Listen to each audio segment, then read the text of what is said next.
If you're trying to figure out how to offer remote employee benefits with ease, especially without getting overwhelmed by platforms, paperwork, or international logistics, this video is exactly what you need. Stick around because in just a few minutes, I'll walk you through the exact steps you can take to streamline your remote employee benefits setup, plus I'll reveal my favorite platform that makes it almost effortless, along with an exclusive free trial just for viewers of this channel. Now, if you've ever tried setting up benefits for a distributed team, you know it gets messy. Different countries, compliance laws, payroll integrations, it adds up fast. I've tested the most popular platforms out there, from the big name HR suites to newer benefit-specific tools. Some were overkill, others too limited. But one platform stood out for its simplicity, scalability, and built-in compliance features. Here's how to make it easy. Step 1. Identify your core benefit categories. Most remote teams expect health insurance, paid time off, wellness perks, and equipment stipends. Optional, but appreciated extras include learning budgets and co-working space credits. Don't overthink it. Start small and expand as your team grows. Step 2. Choose a platform that specializes in global benefits. The one I recommend, linked in the description with a free trial, is fully remote friendly. It automatically handles country-specific compliance, lets you manage all benefits in one dashboard, and integrates with your existing payroll or HR tools. Step 3. Set your budget and create benefit tiers if needed.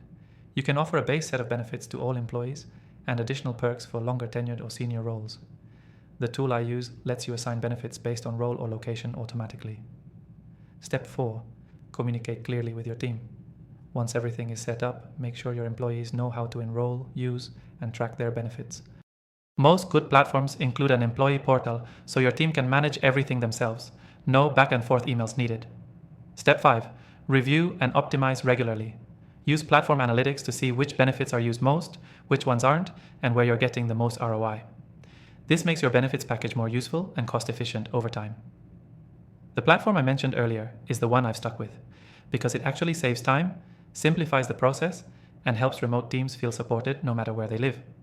If you want to follow along or implement this in your own team, I've dropped an exclusive free trial link in the description. It's only available for viewers of my channel, Dan Thorne, so definitely check it out. Here's the key takeaway. Offering remote employee benefits doesn't have to be complicated.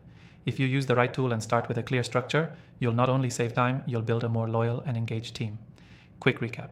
Start with a core benefits list. Use a global platform that simplifies everything. Set clear budgets and tiers, communicate it well, and keep optimizing. And don't forget, if you want to skip the research and get straight to the easiest setup, the free trial link below is your shortcut. Thanks for watching. Good luck setting up your remote employee benefits, and I'll see you in the next one.